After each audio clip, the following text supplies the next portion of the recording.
Hello दोस्तों, आपको स्वागत है मेरे YouTube चैनल पर। तो दोस्तों, मेरा नाम है रवि। मैं आपके लिए बहुत मेहनत करके मोरल कहानियाँ लाता हूँ, पर मेरी आपसे एक गुजारिश है कि आप वीडियो को फुल वॉचिंग तो करते हैं लेकिन सब्सक्राइब नहीं करते हो, तो प्लीज़ सब्सक्राइब जरूर कर दीजिएगा। चलिए शुरू करते हैं। बहुत समय पहले की बात है।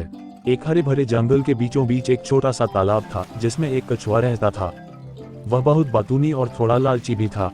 उसी तालाब में दो हंस भी रहते थे जो बहुत समझदार थे। तीनों अच्छे दोस्त थे और घंटों बातें किया करते थे। एक साल भीषण गर्मी के कारण तालाब सूखने लगा। पानी की एक एक बूंद कम होती जा रही थी।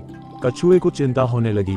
उसने दुखी होकर अपने हंस दोस्तों से कहा, अगर यह सूखा जारी रहा तो मैं मर जाऊंगा। हंसों को अपने दोस्त की चिंता हुई। उन्होंने सोचा और फिर एक उपाय निकाला। हम तुम्हें एक नए तालाब तक ले जाएंगे, हंसों ने कहा। कैसे? कछुए ने उत्सुकता से पूछा। हंसों ने एक मजबूत लकड़ी उठाई और बोले, तुम इस लकड़ी को अपने मुंह से मजबूती से पकड़ लो। हम दोनों इसे अपने चोंच से पकड़कर उड़ेंगे और तुम्हें नए तालाब तक ले जाएंगे। लेकिन ध्यान रखना, किसी भी हालत में अपना मुंह मत खोलना, वरना गिर जाओगे। कछुए ने तुरंत हामी भर दी। वह लकड़ी को कसकर पकड़कर तैयार हो गया। हंसों ने लकड़ी को अपनी चोंच में पकड़ लिया और उड़ान भरी। जैसे ही वे ऊपर उठे, कुछ ही देर में वे एक गांव के ऊपर से गुजरे।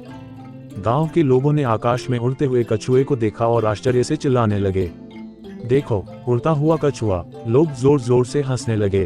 कछुआ ये सुनकर गुस्से से भर गया। वह चिल्लाना चाहता था, क्या बकवास है, मैं उड़ रहा हूँ। लेकिन जैसे ही उसने अपना मुंह खोला, लकड़ी छूट गई और फिर धड़ाम, वह तेजी से नीचे गिरा और सीधे जमीन से टकराया। हंस दुखी होकर नीचे उतरे, लेकिन अब कुछ नहीं हो सकता था।